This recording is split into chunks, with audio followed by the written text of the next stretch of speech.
It will probably include the F word. Uh-huh. Welcome to the Firearms Insider Gun and Gear Review Podcast, episode 256.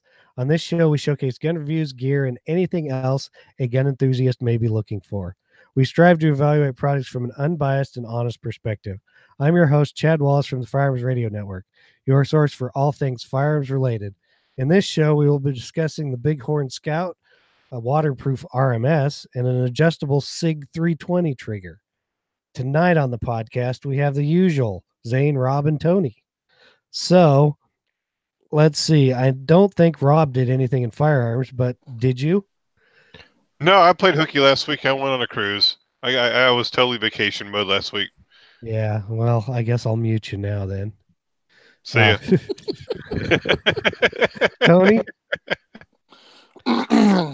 We enjoyed our winter shoot. We had that on Sunday.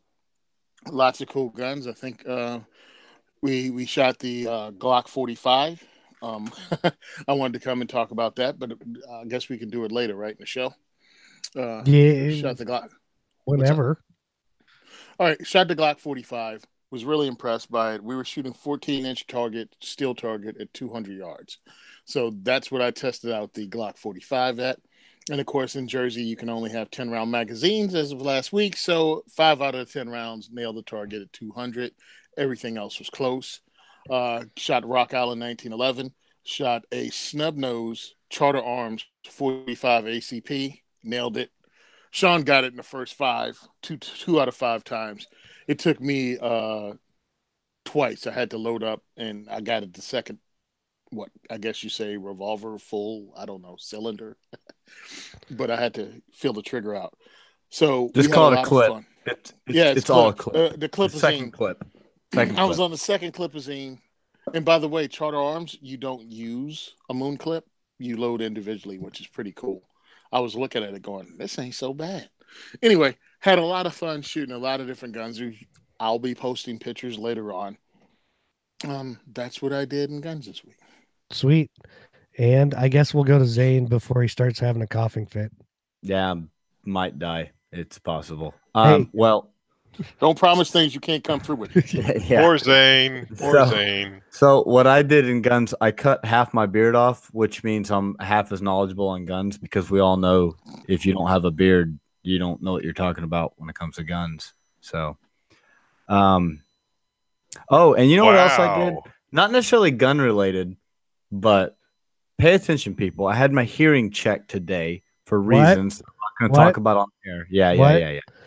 And I would just like to say that I still have great hearing, and that's because I always wear my freaking ear pro when I go to the range. So if you shooting guns and you're not wearing ear protection, you're an idiot. Like, you only get what you're hearing once. So it just reminded me today when they were like, nope, your hearing's great. I was like, really? Oh, well, cool. Not only that, but your hearing loss is cumulative, meaning if you lose 20% of it, you can't get that back. Yeah, and there's no LASIK surgery for your ears, like, at this point. So The closest thing they have is called hearing aids. I'm just saying. I'm going with, I used to be able to hear great until I had children, so. I'm just saying, so I had to get a hearing test today, and they were like, oh, yeah, you can hear fine. And I really expected them to be like, you're way too young to have hearing loss, right? But no. Much time I spend on ranges, I'm good, and that's because I wear my ear pro. You should wear yours. If you don't, you're really cutting yourself short. How's this? Also, if you have a job that's around constant loud noises, you might want to start wearing some hearing protection. The job I had in the military was a computer programmer, but we were in deployable vans that had air conditioning units the size of a large refrigerator. So they would run 24 hours a day. They degrade your hearing. And it also didn't help that we were right beside a runway. Yeah, and that of a fixed wing base. So jets all day, every day. And that number doing that, you might want to wear double protection, earplugs and muffs. And the number that they give, the OSHA gives, is like 140 decibels. That's just kind of like a guideline. Like, if you're around loud noises, put your ear pro on. If I'm in an indoor range, you better believe I'm doubled up on it. I got plugs underneath my muffs. And even when I was in the military, when I was running gun lines, like dudes would be like, "Oh, there's no hearing protection in combat," and I'm like, "Well, guess what? We're not in combat, so." Oh my goodness! Would you Well, stop? not only that, but you got to know how to put the plugs in, because people just take the plugs and stick them in their ear and be done with it. No, you got to actually roll the plugs up and insert them into the ear canal to get full protection. Dude, you would not believe how many people like subscribe way wholeheartedly to this theory of train how you fight, and they want to just like shoot without ear pro because reasons. And I just, even when I go They're hunting, stupid. like, when I'm about to take a shot on a hog, I like put my ear pro on, take the shot, take it off. Like I don't play that game, dude. I like my ears. I like being able to hear. Yeah, It's a good thing. Well, since if you heard the show last week, you found out that I was about like Zane was. So I pretty much did nothing except I worked some overtime so I could go to SHOT Show. And that was it. Had one day off and kind of slept.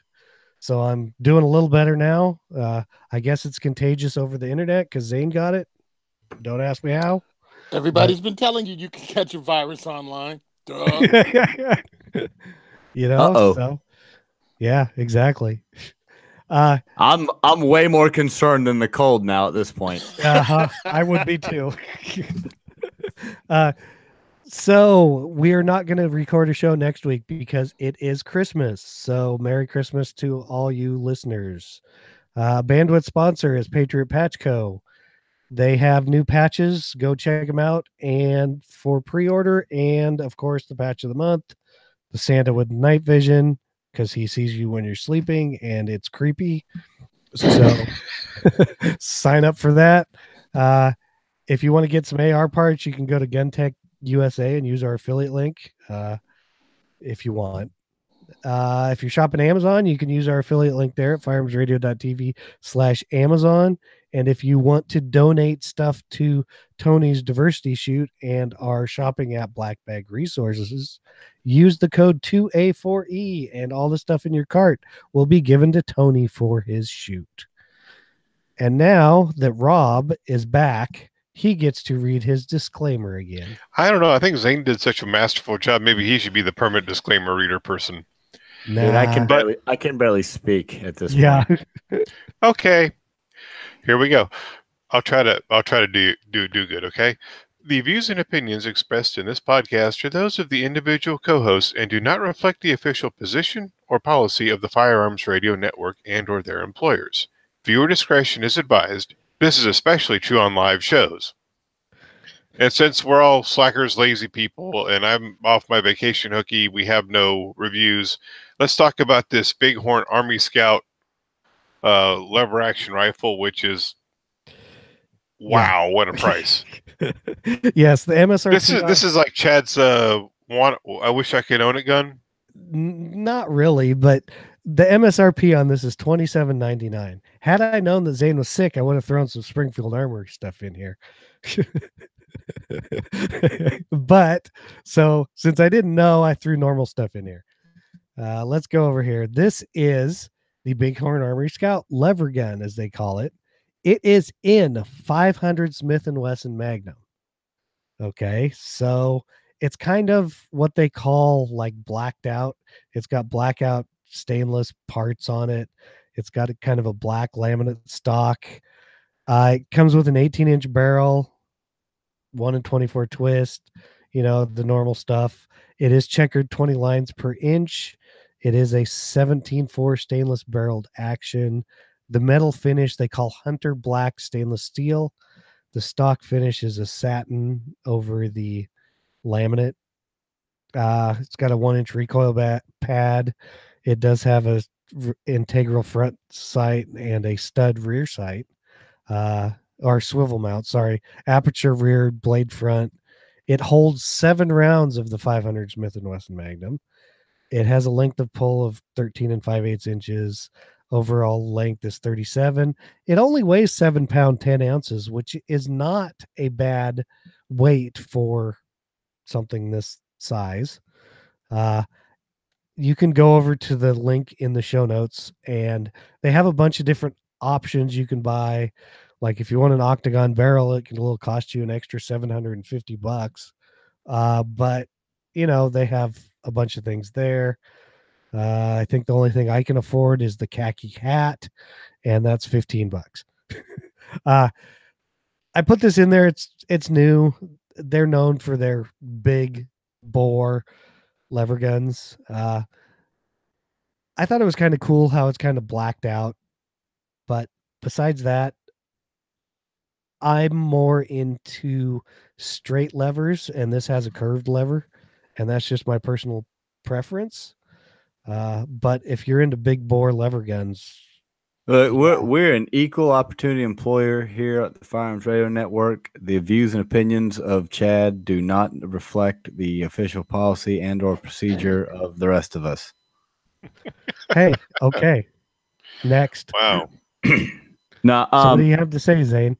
This it looks really, really cool, and it's and 500 Smith & Wesson is awesome, but goddamn, dude, like, can I say that? Whoops, you did. Well, I don't know. Y'all gotta give me a list of words I can say and can't say. But anyways, think about where like PG, okay? All right, yeah, it works. But anyways, the price, like, good God, like. My question is, what makes this gun worth like $2,800? So I had a friend.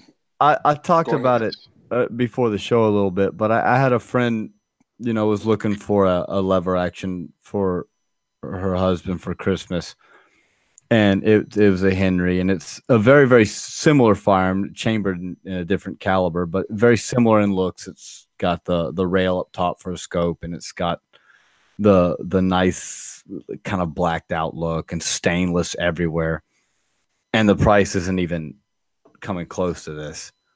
So I if you're into lever guns, man, yeah, but I think that's probably what we're all going to say. The price is what gets us all. It's pretty. It is. I don't even like lever guns, and I'm like, man, it's pretty. Me personally, and it's a straight wall cartridge. For those of you in states where you have to hunt with straight wall cartridges, that's a thing. Ohio. I really say this: the reason it costs so much is because they aren't Henry, they aren't Winchester. These things are darn near hand built. They don't come off a large production line. So when you get something that exclusive, you get what you get. Everything has to be. I mean, we have strong actions like Marlin, the 444. 440. Dude, my lips and tongue and stuff was not working. Anyway. I thought we had a lag. But it's exclusive. They also make the 460. I dig the 460 mainly because I can put 45 Colts in it and throw 460s in it when I want to go do something else. But there's also bragging rights. I think the 460. I think the 460 also has better ballistics than the 500. Yes. Yeah, but this is 500 Smith & Wesson Magnum, okay? But if you want Smith & Wesson, if you want 50 cal. 500 Smith & Wesson didn't come out because it had great ballistics. It came out because it was a 500 Smith & Wesson. They wanted to have the largest production handgun again, just like they loved it when they had the 44 Magnum. And everybody thought that was the biggest thing. So that's why the 500 Smith & Wesson is there. This is the top of the game, a pretty much customized rifle. This is built pretty much for you. Hey, Tony? And you can pick any option you want, almost like old school Winchesters used to be. What's up?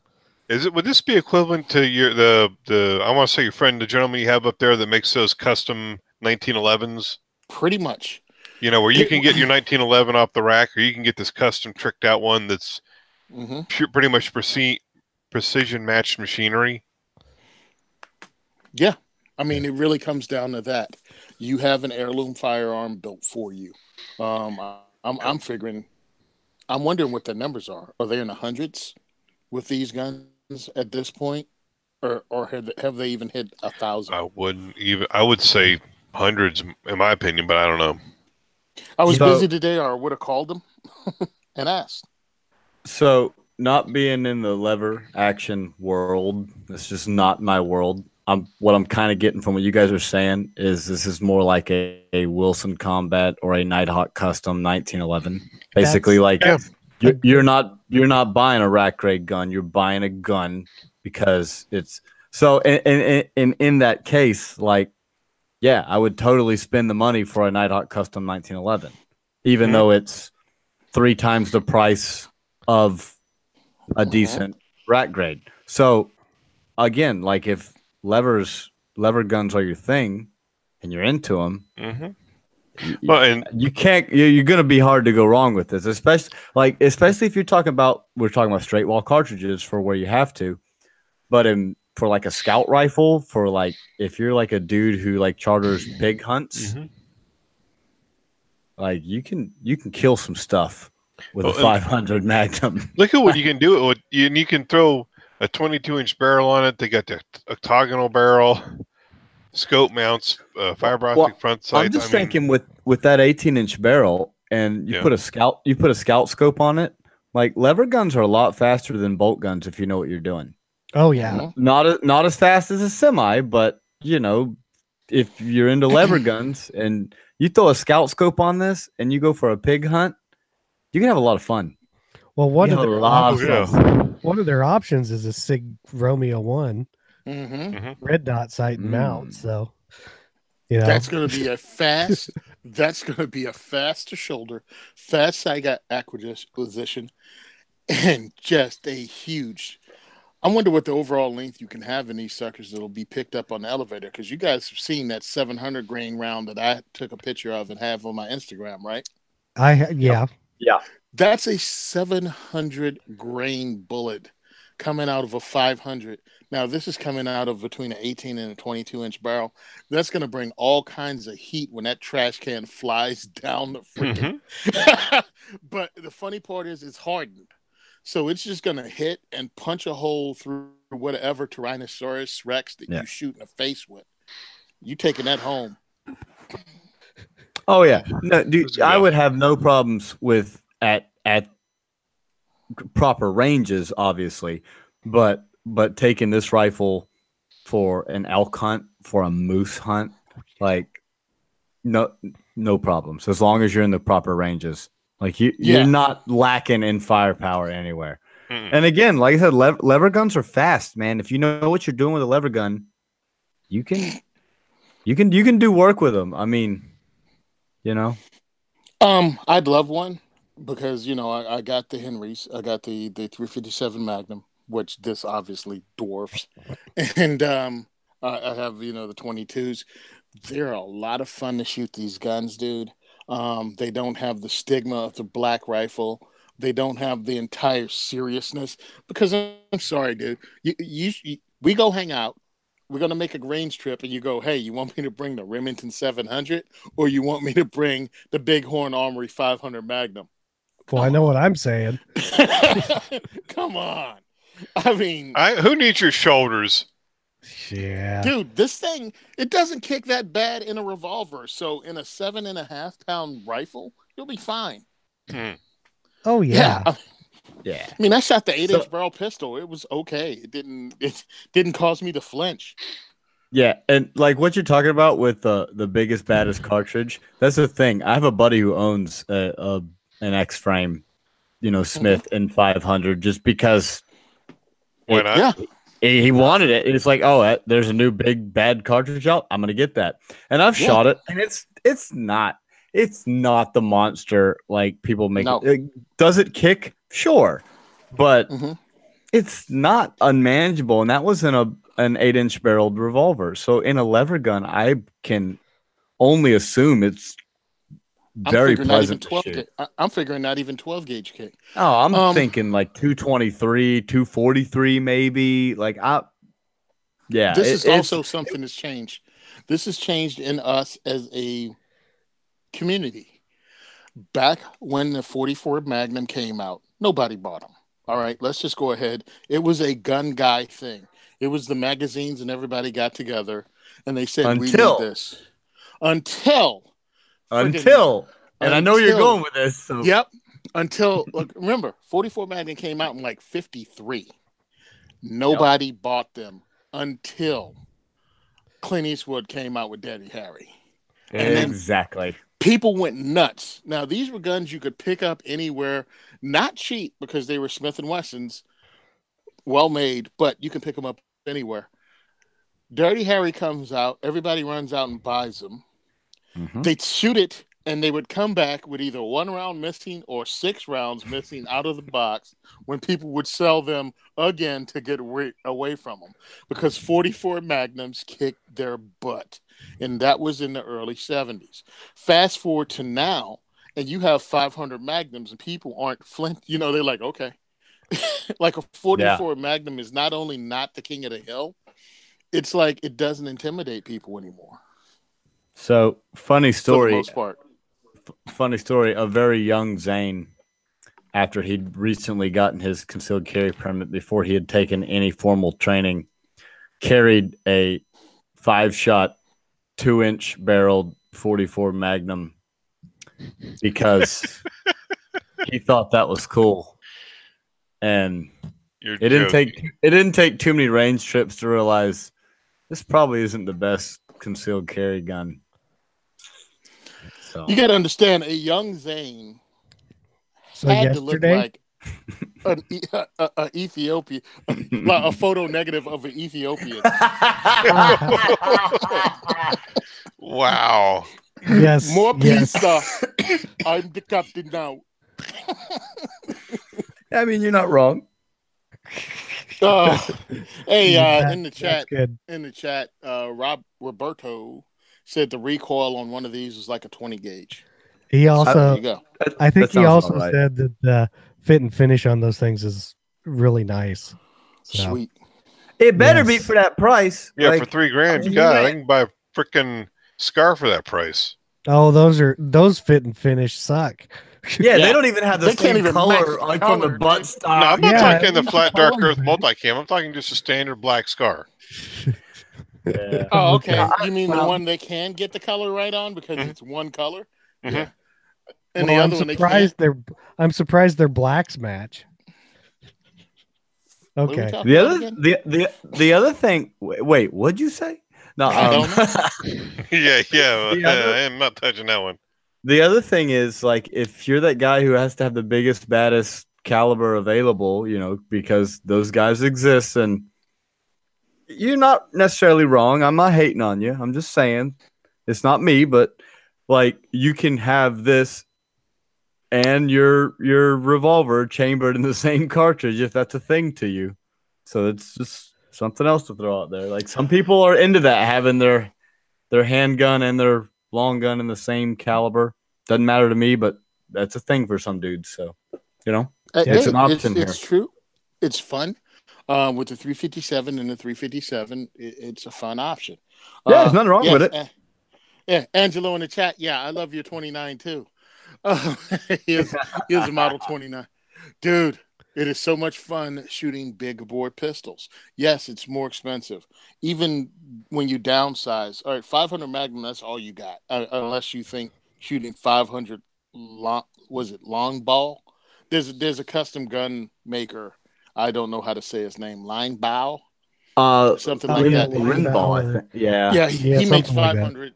He makes a 500 version of his own cartridge. That's a no cheaper. Well, But Magnum Research makes a 4470 or 4570. Yes, they do.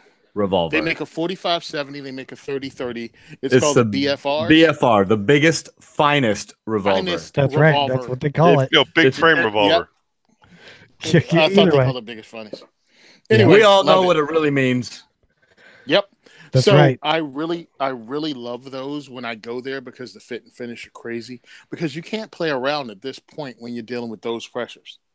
No. You can't mess around. And again, those BFRs are built for modern cartridges. So they're not the old school black powder 4570s. Those things are stoked up for fire breathing dragon rounds. You know what I mean? Yeah. And I'm looking up the pressure now on the. You're looking at a 60,000 psi in the 500 S&W. ooh, Nice. Oh. Exactly. Yeah, you don't want to be screwing around with, you know, Yeah. You don't want to be cutting corners. Yeah. I'm just saying, when Taurus made the Raging 500 Magnum, it stayed in the store on the shelf. Nobody wanted it. Not from there. Just saying. Okay. Not losing my face over some Brazilian steel. That's right. So next up, we have the sight. If you want to put the smallest available red dot sight on your lever action rifle, Shield Sights has a new RMS W, and the W stands for waterproof. The MSRP is $499. So they make some of the smallest, like usually you put them on a pistol, but hey, you can put them on anything else. It's basically their RMS, which stands for Reflex Mini Sight. Imagine that. W stands for waterproof. Ooh. It's gasket sealed to create a watertight fit between the slide and the battery compartment without the need for additional mounting plates. It's watertight for depths up to 20 meters for over 30 minutes. It's basically their standard RMS line. Let's see, light source, it's your standard LED. You can get it in a 4 MOA or 8 MOA dot. It is a non-magnified, as you probably know. The lens coating has a new hard coating, anti-reflective, non-colored coating. But if I remember, they do not use a glass. They use a polymer lens. It says so in here. It is a hard-coated polymer, which I don't have a problem with, because if you look at like most safety glasses are considered a polymer lens. So I don't think you're going to worry about breaking it as much as maybe scratching it. It does use my favorite style of battery, the CR2032. Battery life is 2 to 3 years, greater than 4 years in dark storage. It has automatic brightness adjustment, which I am not keen on, because if you're in a dimly lit room or a light room and your target is in a dark lit area or vice versa, you may not be able to see your target very well because your light's not bright enough. That's just me. It is compatible with night vision, and it's bright in the daylight. It does have the battery underneath, so it's not in like a drawer. You do have to pull the side off to change the battery. It is aluminum. It is super small at 1.7 inches by 1 inch by 0.9 inches. It weighs a whole 0.617 ounces with the battery in it, and you can get a bunch of different mounts for it. The only thing I don't, like I said, care about it is the auto adjust. If this was a manual adjust with auto adjust, sure. Depending on which way you want to go with it. They're a little more expensive than some of the competitors, but they're also one of the smallest. Now, if you're looking at a Trigicon, they're going to be a little more. I think the Delta points are about in this price range, but they're bigger. So that's kind of what you're dealing with. Leopold makes Delta point. Right. Trigicon makes RMR. So here's my. So I'm one of the poors. I can't afford to like beat up optics. Luckily, I have a guy that I follow that loves to beat up optics and loves to just destroy optics. And he has not had luck with this brand of optics in the past, which for the way they were priced previously was not surprising. But now you're looking at damn near RMR money for this. Oh, yeah. And they don't have the best track record for durability. Now, granted, and for those of you who don't know who I'm talking about Aaron Cowan, Sage Dynamics. He loves to throw optics off his balcony and drop them on concrete and all kinds of stuff. And is that realistic? I don't know. But I'd like to think that anything I'm going to carry for duty and or save my life use should be as durable as possible. And I'm just saying the Shield did not fare well in his testing, which for the price it was, no problem. But now if I can expect the same durability from this for this money, it's a hard pass for me. You have the lower set sight, so you it's much lower, which is nicer. It's easier to acquire. You don't have to get, higher set backup irons and all that. You don't need the suppressor size sights anymore. You can use your regular ones. Yeah. Yeah. So I get it, but at the same time, my big thing is the durability upgraded? If I smack this thing across whatever, is it going to break? I have a friend who actually I spoke to right before this who uses these, not this particular one because it's brand new and it's waterproof, but he uses the other one and he's using IPSC, and has fired thousands of rounds off of his CZ P09. Works fine. I watch Aaron Cowan's video. Understand, Aaron Cowan does stupid crap that if you're doing it with something that you depend your life on, you're an idiot and you deserve to die because you use your life-saving tool to nail nails into wood. You're a moron. So yeah, if it breaks, it should break. If you have something that doesn't break, awesome. You paid a lot of money, but if you're using your RMR as a hammer, you're a moron. So I look at his stuff almost as like Aaron's stuff sometimes is the people that drag a Glock behind a truck. Congratulations, you did something dumb and the gun still worked despite what you did. But if you shoot your gun and treat your gun like a tool that you want to depend your life on, it should work fine. There is nothing that's going to replicate me throwing. If I fall off a roof with my gun is the least of my problems if my RMR works. You might not work after falling off that. Exactly. And I'm gonna disagree entirely because I want my stuff to be able to handle way more than I'm gonna put it through because I want it to make sure it's gonna function through worst case scenario. So I get what you're saying and you're not wrong, but at the same time, like if it's not bomb proof, I don't want to trust my life to it because there are things out there that are. And I'll go ahead and put this to you. You're not bomb-proof. So congratulations. Your next of kin gets your freaking gear. Sweet. Well, can I be your next of kin? I'm just saying. I'll write you in on my will. Because I listen to the people go, this is bomb-proof. It got blown up by IED. I'm like, what happened to the guy carrying it? Well. He didn't make it. Now, to be fair, the shield failed in some seriously less stellar ways than other optics he has tested. I wouldn't say they didn't. I just know somebody that actually shoots it like a human being uses a firearm, and a lot with thousands of rounds. That's a sample size of one, and so is Aaron's videos. Don't get me wrong; it's sample size of one both ways. But I've not. Aaron seen does 1,000 round test, and he does 2,000 round test. Yeah, this guy shot 2,000 rounds last month with his. So, again, he's had it over a year. I just spoke to him 5 minutes before the show started. So I have no dog in this fight. I'm just saying, depends on how you use your gear. You're going to throw your stuff off of the Empire State Building and then go, hey, it doesn't work for this price point. Yeah, well, you got to also look at, cops carrying in a duty holster. That shit gets banged up against walls and doors and I mean, look, if my point is, if you hold on, if you're a cop and you're using this again, this is my friend of mine using the competition. It goes down. Understand the difference between the price of this, which is $4.99, and an RMR is what, $100, $150? Something that's tested. Yeah, spend the extra $150 and get something that's actually bomb-proof because that's a duty weapon.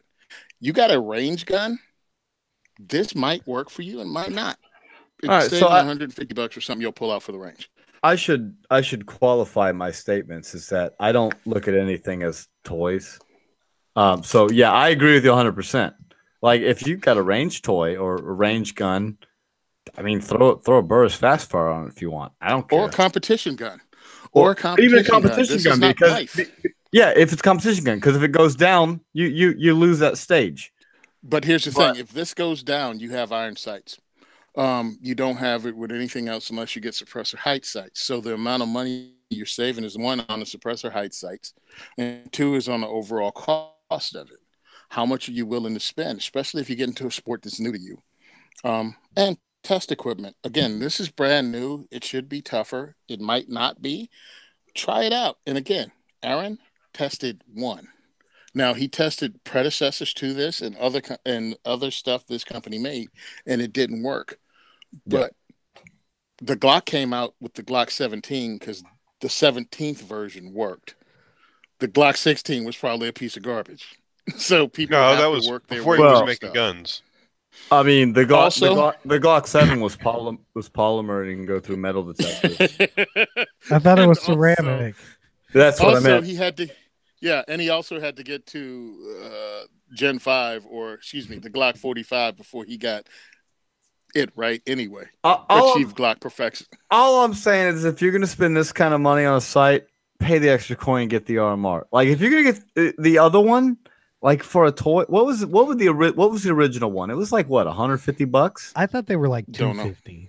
$250 maybe. That's what I thought. All right, that's a substantial savings for a toy, for a competition gun. Okay, at $500, I found RMRs for $550. You can find Type 1s for $450. Oh, yeah. Because they're trying to get rid of the Type 1s. So I just, unless this thing, I'm not good. unless someone comes out and like does some testing on this and totally blows my mind, I am in the meh camp. Yeah. Again, I look at it this way: if it can hold up and be just as good as something else, do you go with it? It's up to you. I mean, what is your cutoff? What is your cutoff financially? And again, it also has, you don't need suppressor height sights for it. So your backup sights or the ones that came with the gun or whatever you chose to put on the gun. That's something else you can take into account. Also, the waterproof. I have no idea what an RMR, whether it's waterproof or not. I have no clue. It is. I think it's the similar. Yeah, it's okay. The cool. GS whatever government spec that's like 30 minutes at a meter or whatever. Yeah. So my whole thing is it's a new piece of equipment from a company that has a track record of not having the toughest stuff. You want to take a chance? Go ahead. They have a warranty. You can go ahead. I think it's, what is it? If you bust it up or some crap like that, it's $75 to replace it. I'm just saying, if I'm looking for a site that I'm going to put on something that's not for life and death purposes, I'm probably going to go with a Vortex at that point because it's cheaper and I have I can literally like run it over with my truck and be like, hey, yo, Vortex, I effed this up. Yeah. And they'll just be like, all right, here's a new one, bro. I'm down with that too. Yeah. I'm down with that too. But, and that's the thing is that's probably what I would do too. But I mean, I don't want to. Maybe they fixed a bunch of stuff, and who knows? Maybe Aaron will get one and throw it off his balcony, and it'll work great. It'll work. I don't know. I'm just saying, at this point in the discussion, I'm a solid pass. I'm a pass on it too because but and I'm poor. That's another reason I'm a pass. Well, so. three out of four people here are poor. Well, I look at it this way. And jumping back real quick, Tony, jumping back to what you said about the backup irons. Like Ameriglow suppressor height black on black irons are like $40. So, again, anyways. That's $40 I wouldn't have to spend. You're talking to a dude that still has his original Glock sights on. Yeah, I know. Yeah, I'll replace them when they break, but so far the internet's full of crap. So yeah, would I go with this particular one? There's no reason for me to go to it because I agree with Zane. If I'm going to go for something inexpensive with a decent track record, I'll go with a Vortex. If I'm going to get within $50 of RMR prices, I'm going to go ahead and go with an RMR. I mean, it's $50. I mean, you can get a Type 1 right now for like $450. And if you didn't know that, and you're in the market right now, people listening, go Google it because people are trying to get rid of their Type 1s. And when they break, Trigicom will send you a Type 2. Also, and again, allegedly, for $300 list price, you can get a Hollow Sun. And the Holosun, I've they're on heard an good things RMR about. cut, which everybody makes slides for. They're on the RMR Now, cut, and they survived Aaron's thrashing. I don't know about Aaron's thrashing, but they survived me. Tony's thrashing. And I've broken a high point. So that lets you know what I do. And unlike Garantham, where I was going to say you're just as cool as Grantham. No. Unlike Garantham with his fake breaking a high point, I really broke a high point. So yeah, I my friend, he digs it. He bought it because it was low enough that you didn't need, any special cuts or replace the anything. sights. Yeah. That means it also fits in the holsters and everything else, and it's not really weird. So it's up to you. Spend your money how you want to spend your money. This might be just something new that's awesome and right in the correct price range, and it just doesn't have the track record yet. And I'd like to go on. I'd like to go on record to say that I hope it's awesome because I like the idea of the sight much lower, and because the closer you get to the bore axis, the less you have to deal with your height over bore, the less you have to deal with mechanical offset, all the stuff that comes with red dots. So I totally want this to be a great product, and if it turns out to be, I'll totally get one because remember. From a couple episodes back, my thing this year is to get into the red dot pistol game. So I hope it works. Mm-hmm. But at this point, they don't have the best track. They don't have the track record. They don't have the track record, and that's the only thing that would give me pause at this price point. I'm like, who else has these? Who have you sent them to? This new one, not the old one, the new one. Who has one? Because I think they just came out. So. Because they may listen to the show because they responded on my Instagram. So, again, not poo-pooing a product, not crapping on a product. What I say is Zane needs one. If he's going to get in the red dots, why not send him one and have him check it out? I think he could do a great review on one. Oh, I will. You got to send me two, though, because I'm going to do everything in my power to break the first one. At least he's honest. No, I mean, why not? Hey, but dead serious. If they want to send me one, I will do everything in my power to break it. And if it doesn't break, you will have my stamp of approval because I can break anything. Yeah, Tony, did you break a high point? Tony broke a high point. Tony broke a high point. I've only shot a high point. Actually, I have broke a high point. Yes, I have. Yep, bruh. You want to hear funny? Get a high point in for the review and then call the company up and tell them you broke it. Yeah, I got to send that high point back. What I think should happen is I think Shield should send Zane one of these, and I think High Point should send him a pistol to put it on.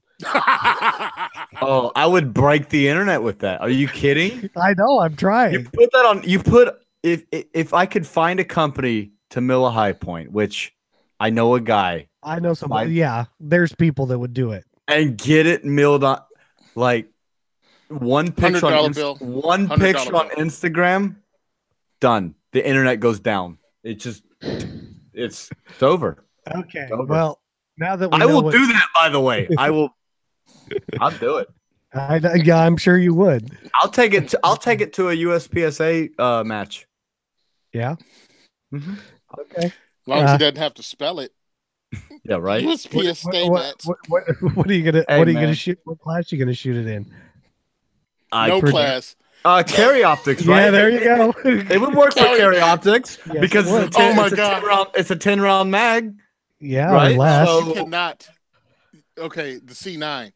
The C9 is a 10-round mag. Everything else is 9 or 8. Yeah. I think. So the C9, that's carry optics legal, right? Yep. There you go. Okay. So y'all giving me ideas. We're giving Zane ideas. So now we're going to give him an idea to buy a SIG 320 because I don't know how you pronounce this, but I'm guessing Keyrez or Kears Dynamics is making. That's what they get for not calling it Smith Dynamics. Yeah. Keyrez is making a SIG P320 adjustable trigger. They're also making a non-adjustable trigger, but we put this one in there because, hey, why not? It is $89 MSRP, so it's not like it's a fortune. And what it is just like it pretty much says, you can get it in black or silver. It is a pro adjustable trigger. It is flat with kind of a curved little end, and I don't know, it looks like a comfortable trigger. It's got pre-travel and over-travel adjustments. It says it can reduce the travel by up to 60% depending on the gun's tolerances. Short reset. Well, yeah, if you shorten the whole thing by 60%, I would think so. It says the flat face provides increased leverage, reducing the trigger pull weight by 25%. And that's because you can get lower on the trigger. Even though the trigger pulls longer, it is reduced in weight. It has a vertical rib and curved tip for faster indexing and greater feel. It says both with and without gloves, but I would say without. Rib geometry is optimized to provide a familiar feel for shooters transitioning from Glock handguns. Rib. Yeah, I had to. Rib for her pleasure. That's what it says. I'll say it. I'll say it. Rib for her pleasure. It's precision machined out of ultra high strength tantalum 768 T6511 aluminum, which is a mouthful. Basically, it's lighter and stronger than your 76061, and so there. Pretty much, it's designed to be used with the factory upgraded and newer models, meaning the ones that don't shoot themselves.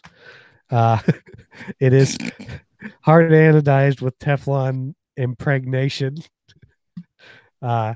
Let's see.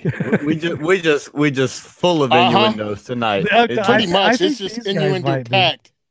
There's some little charts on their website.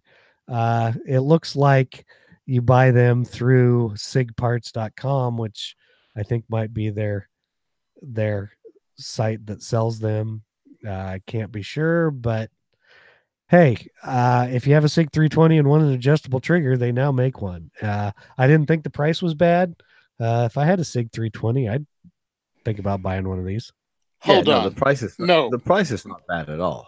Warning, trigger may be adjusted to unsafe condition. Yeah. So that takes your P20 320 back to where it was, going off by itself. Well, that's if you adjust it that way. So most adjustable triggers say that, Tony. I'm totally okay with the fact that it can be adjusted to unsafe conditions, and I'll tell you why. There's a lot of Glock triggers out there that drop-in are unsafe. And by unsafe, I mean they defeat some of the manufacturer's, internal safeties. Yeah. So, all right, going back to the discussion we had just a minute ago, if it's a range toy or a competition gun, that may be what you're looking for. If it's not, don't adjust it that low, or buy the non-adjustable one. Yeah, well, I think adjustable triggers are great, and I think aftermarket triggers are great because all of us have different size hands and different size fingers. And despite what the internet will tell you, you do not actually have to put a specific part of your finger on a specific part of the trigger. No, but the NRA says. Right. I know the NRA says it. I'm an NRA certified instructor, and you're supposed to use the first pad of the distal joint or whatever. And pull it straight back. It's all BS. Like, put your finger where it's comfortable on the trigger. Like, seriously. And if you're a smaller person with smaller hands, typically this would include women, like, or they reduced pre-travel. Oh, sorry. Well, no. We're not talking about that. A reduced pre-travel can be very beneficial because you can get your finger onto the trigger. Yes. And that can put you into a gun that you might ordinarily wouldn't be able to get into. Exactly. So I love this. And the thing with the over travel, don't care personally, but for some people, trigger reset, that's a thing for them. I just don't. Pre-travel's more what I would like. Pre-travel is the thing, man. Especially if you have small hands, man, if you can bring that trigger back a 1/16 of an inch, an 1/8 of an inch, to where you don't have to take that up and get your finger all wonky in there. Now you're pushing the gun to the left or the right, depending on you're left-handed or right-handed. I love aftermarket triggers, man. I'm reviewing one right now, in case the listeners are unaware. I have one in a gun that I'm reviewing. And I think it's great. I think that I don't SIG. I'm not a SIG guy, but the more options, the better. So good on them. And the price is right. I mean, I've never paid less than $100 for a trigger. So on a handgun. This way. I like it. I'm of course looking for a handgun. I checked out some SIG P320s. The thing I didn't like was the trigger. I mean, the trigger was not impressive. But if this aftermarket trigger, especially for this price, is adjustable, it takes some of that mush out of it that you feel and brings it back and gives you a better trigger break. And yeah, if I can adjust the over travel after you pull the trigger, if it just hits the wall and stops, awesome. Because that gives you less chance of, again, having bad follow through and still missing the shot. So I dig anything that makes you a better shooter. And for $89, this is not a deal breaker. Works for me. And for you, living in Jersey, the SIG P320 is a nice option because the firearm is the trigger group. So you think so? You can order a new gun. I was gonna say you can different grip modules and stuff without having to go through your stupid purchasing permit process and have a compact and a full size and for some people. Yeah, but I mean, really, the other thing I'll say go by the price. When you go by the price, it's just buy a new gun. Yeah. Well, their frames are only like $45, aren't they? Yeah, but then if you change, you still need the barrel and the slide. Yeah. No, you just buy the full size. That's all you need. You don't have to go through the rigmarole.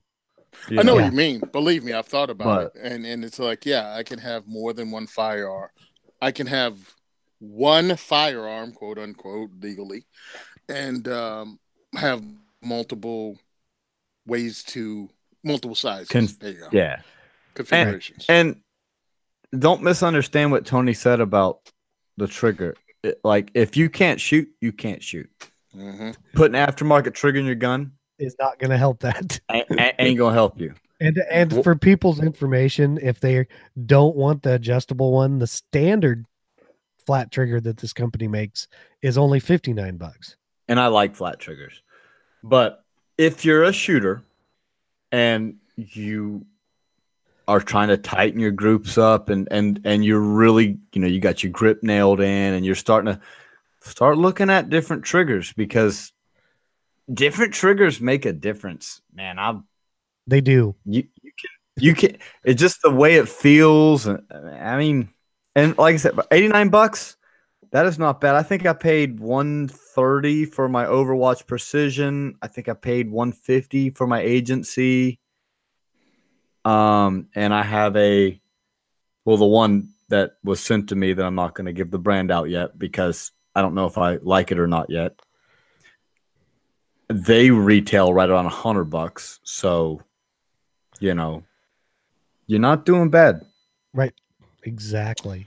Okay. A reduced trigger weight really helps. And if it's done well, you have a shooter. All of a sudden, you can tell the difference, like, significantly. But again, you have to be able to put in the work. And not even the weight. It's more of the smoothness of the trigger. Yeah, I mean, true. I mean, even like with you have a, what do you have? A 680, whatever your Smith & Wesson 38 is. 636. 686, right? Excuse me. 686, right? So it still has, what, a 12-pound double action pull on it? No. Okay, well. No. Mine has like a 7-pound double action pull. But even then, that's still heavier. That's still heavier than every Glock, but because it's smooth, because it's worked, it's much easier to press it through the root without having to grind through, rough spots. Yep. We get it. Listener feedback. I didn't check, so we don't have any. I didn't put any questions in here because, well, I didn't. I was kind of slacking. So, Tony, it's time for your second is for everyone diversity shoot. I guess I've been slacking too. Second is for everyone diversity shoot. We'll be coming up with new dates soon. I have to clear it with a gun for hire range in Woodland Park, but that rest assured, that's where most of them will be. Gun for Hire Woodland Park. If you want to follow, go to diversityshoot.com. Follow us on Facebook at The Second Is For Everyone. Follow us on Instagram at Simon Says Train. And we will be posting those dates. If you want to help us out and give us some Christmas cheer, you can donate to our GoFundMe, or you can join our Patreon as a patron, as long as that lasts, because I'm hearing some stuff or they're booting people off. I have no idea what's going on, but you can follow us because we're going to have some cool knives to give away. And we're also going to put our AR-15 on there for people that donate $10 and above per month. You will get in on this giveaway. It is the 2A4E rifle, and it is awesome, and it weighs about 6 pounds. And it has a lot of cool parts. I'll be posting the video soon, so you can check them all out. And I run it from the muzzle brake all the way down, all the way back to the stock. Quality parts donated by awesome people and companies. So you'll be able to win this. Thanks a lot. As always, I appreciate you guys listening to the show. I appreciate the comments you guys send. And thanks. Yeah. Send questions, comments, feedback to gungearreview@gmail.com. Remember to subscribe and leave us an iTunes review, and we will probably read it on the air. Check out all the other shows on the Firearms Radio Network at firearmsradio.tv. Be sure to visit the Firearms Insider for reviews and industry coverage. Check us out on Facebook and Instagram at Firearms Insider. And thank you for listening to the largest pound-for-pound podcast on the network. And that's all, folks. Bye, Felicia. Oh, Felicia.